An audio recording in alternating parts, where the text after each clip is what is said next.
مگر یہ واقعے کے اندر ڈائلاگ، آپس کا ڈائلاگ ہمارے لیے اللہ تعالیٰ نے بتایا ہے۔ سائنس ابھی تک ایسا واقعہ، ایسی علم کو نہیں جانتی، نہ ہی ایسی نفسیات تک پہنچی ہے۔ تم اصحاب کہف کو کیا بتاؤ گے؟ ہم تمہیں بتائیں گے اصحاب کہف کے ساتھ کیا ہوا ہے۔ بنی اسرائیل نے قیامت تک اپنے مسیح کو ڈھونڈتے رہنا انہی سوالوں کے تھرو۔ جو جیومیٹری بتائی ہے نا اس غار کی، وہ پیپر پہ آپ ڈرا نہیں کر سکتے۔ یہاں سے آگے ہی نہیں جانا چاہیے ہمارا پروگرام بھی اور کوئی بھی بحث بھی، کہ جب تک ہم اس غار کی جیومیٹری نہیں سمجھتے، ہمیں سمجھ کیسے آئے گی نشانی کیا ہے۔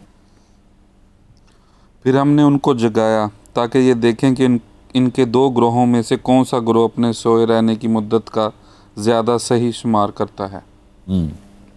یہ تو ابھی واقعہ بیچ میں جو کچھ ہوا وہ تو بعد میں اللہ تعالیٰ نے بتایا۔ یہاں پہ اللہ تعالیٰ نے ایک دم بتایا کہ جب یہ اٹھے تو خود اللہ تعالیٰ بتا رہے ہیں یہاں پہ کہ ان دونوں کا ڈائلاگ کروایا، دونوں گروپس کا۔ اس کا مطلب ہے کہ یہ 3 سے بھی زیادہ ہیں، 2 گروہ بنے، ٹھیک ہے، ورنہ تو 2 گروہ نہیں بنتے نا، 3 کے گروہ ایک بنتا ہے، 2 بندے ایک طرف ایک بندہ ہے، تو یہ 3 سے تو زیادہ ہیں۔ تو ایک گروہ نے دوسرے گروہ سے بات کی۔ اللہ تعالیٰ ہمیں اس لیے بتا رہے ہیں کہ ہمیں پتہ چل سکے کہ کس طریقے سے ہم نے دیکھنا ہے اس واقعے کو، کیونکہ وہ نہیں پہچان سکے، دونوں گروہ کو نہیں سمجھ آئی کیا ہوا ہے۔ ہمیں اللہ تعالیٰ بتا رہے ہیں کیا ہوا، مگر یہ واقعے کے اندر ڈائلاگ، آپس کا ڈائلاگ ہمارے لیے اللہ تعالیٰ نے بتایا ہے۔ پڑھیں، ابھی پتہ چلتا ہے آپ کو۔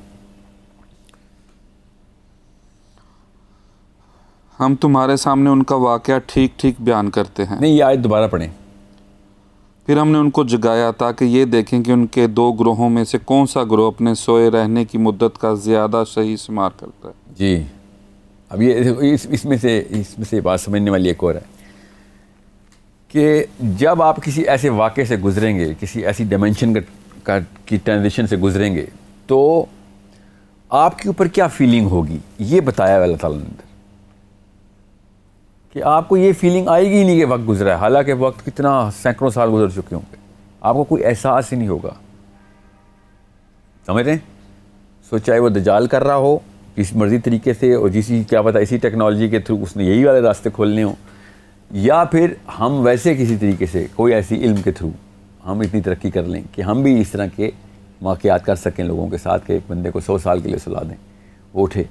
تو سائنس ابھی تک ایسا واقعہ، ایسی علم کو نہیں جانتی، نہ ہی ایسی نفسیات تک پہنچی ہے، بنا سکی ہے، کہ ایک انسان کو 500 سال کے لیے ہم یا 300 سال کے لیے ہم کسی ایسے پروسیس سے گزاریں اور اس کے بعد وہ واپس اٹھے تو اس کے ساتھ وہ والی نفسیات اس کی بنی ہوں جو کہ اصحاب کہف کی بنی۔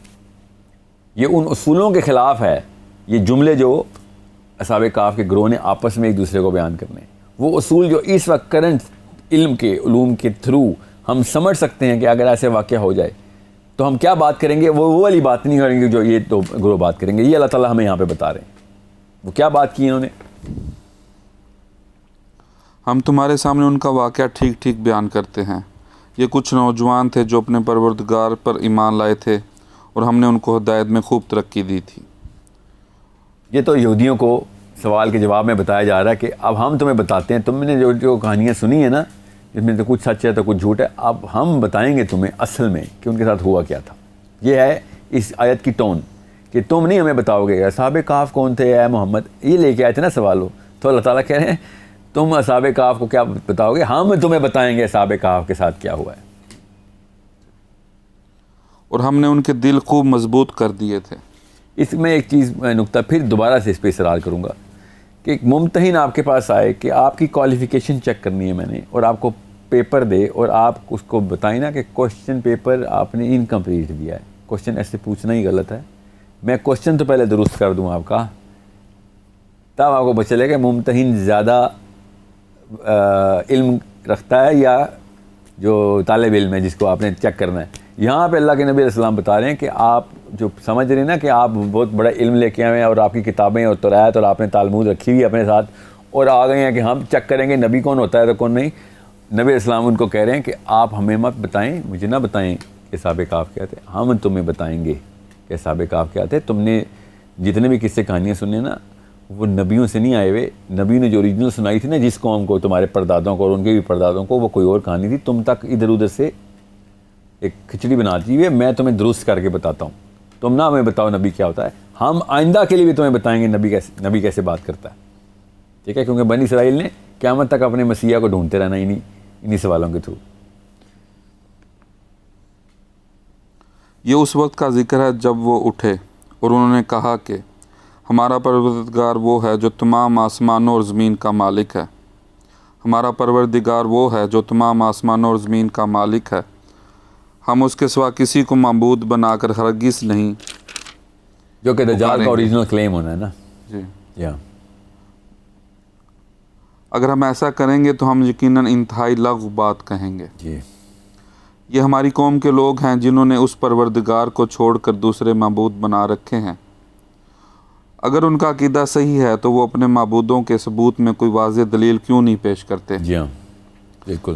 بھلا اس شخص سے زیادہ کون ظالم ظالم ہوگا ہو سکتا ہے. جو اللہ پر جھوٹ باندھے؟ اور ساتھیو، جب تم ان لوگوں سے بھی علیحدگی اختیار کر لی ہے اور ان سے بھی جن کی یہ اللہ کو چھوڑ کر عبادت کرتے ہیں، تو چلو اب تم اس غار میں پناہ لے لو. تمہارا پروردگار تمہارے لیے اپنا دامن رحمت پھیلا دے گا اور تمہارے کام میں آسانی کے اسباب مہیا فرمائے گا. اور وہ غار ایسا تھا کہ تم سورج نکلتے وقت دیکھتے تو وہ ان کے غار سے دائیں طرف ہٹ کر نکل جاتا، اور جب وہ غروب ہوتا تو ان سے بائیں طرف کترا کر چلا جاتا. اور یہاں پہ رک جائیں. یہ اب یہ ایک بڑی نشانی میں سے ایک نشانی ہے. بڑی نشانیوں میں سے ایک نشانی یہ ہے کہ جتنا مرضی آپ نقشہ بنا لیں گے، دنیا میں کوئی ایسی غار نہیں ہے جو کہ اس وقت اس لینڈسکیپ آف دا پلانٹ پہ ہو کہ جس میں یہ نشانی پوری ہو سکتی ہو کہ جب سورج نکلے گا تو دائیں طرف سے کترا کے گزر جائے، اور وہی سورج جب غروب ہو رہا ہو تو بائیں طرف سے کترا کے گزرے. یہ اس اسپیس کے اندر، جس اسپیس میں ہم رہتے ہیں، یہ میتھمیٹکلی پاسبل نہیں ہے. میں نے آپ سے کہا نا، 1000 سال کی محنت چاہیے تھی، ہمارے علم کی اتنی پختگی چاہیے تھی، ہمیں اس آیت کے اوپر بحث کی اتنی پختگی چاہیے تھی کہ ہمارا علم اس لیول تک آ چکا ہوتا، مگر ہم نے قرآن سیریس نہیں لیا. اس آیت میں جو میتھمیٹکس اور جیومیٹری بتائی ہے، میتھمیٹکس جیومیٹری کی بیسس ہوتی ہے نا، جو جیومیٹری بتائی ہے نا اس غار کی، وہ پیپر پہ آپ ڈرا نہیں کر سکتے. سوچیں ذرا، آپ کا ذہن کیا بناتا ہے نقشہ کہ ایک ایسی غار ہے جس کے اندر ایک کھلا علاقہ ہے، جو آگے اللہ تعالیٰ بتائیں گے کہ ہم نے ان کو کھلے علاقے میں، غار کے اندر اسپیس ہے، گراؤنڈ ہے، ایک فلیٹ ایریا ہے جدھر یہ سو رہے تھے سارے. یہ اگلی آیت میں اللہ تعالیٰ بتا رہے ہیں. اس کا مطلب ہے کہ اندر سے فلیٹ ہے، باہر جہاں سے بھی وہ سوراخ ہے غار کا جہاں سے وہ انٹر ہوئے ہیں، وہ جس مرضی طریقے سے آپ اس کو غار کو پریزنٹ کریں، اس ٹیبل کے اوپر بنائیں، پیپر پہ نقشے بنائیں، آپ کو پتہ ہے سورج آسمان میں کہاں سے نکلتا ہے، کیسے نکلتا ہے اور کیسے غروب ہوتا ہے. وہ اپنی آرک پوری کرتا ہے. دائیں طرف جب طلوع ہوتا تھا تو دائیں طرف سے کترا کے گزر جائے گا سورج، کسی بھی اینگل پہ دائیں طرف سے کترا کے گزروائیں ذرا آپ جیومیٹری میں، تو وہ بائیں طرف سے غروب ہوتے ہوئے نہیں گزر سکتا. طلوع کے وقت اگر دائیں طرف سے راستہ چھوڑ کے گزر رہا ہے تو بائیں طرف سے غروب کے وقت وہ نہیں گزر سکتا. ایسا کوئی اینگل نہیں ہے جو کہ آپ کسی بھی ایسی غار کا بنا سکیں اس فلیٹ ارتھ کے اوپر. یہاں سے آگے ہی نہیں جانا چاہیے ہمارا پروگرام بھی اور کوئی بھی بحث بھی، کہ جب تک ہم اس غار کی جیومیٹری نہیں سمجھتے، ہمیں سمجھ کیسے آئے گی نشانی کیا ہے.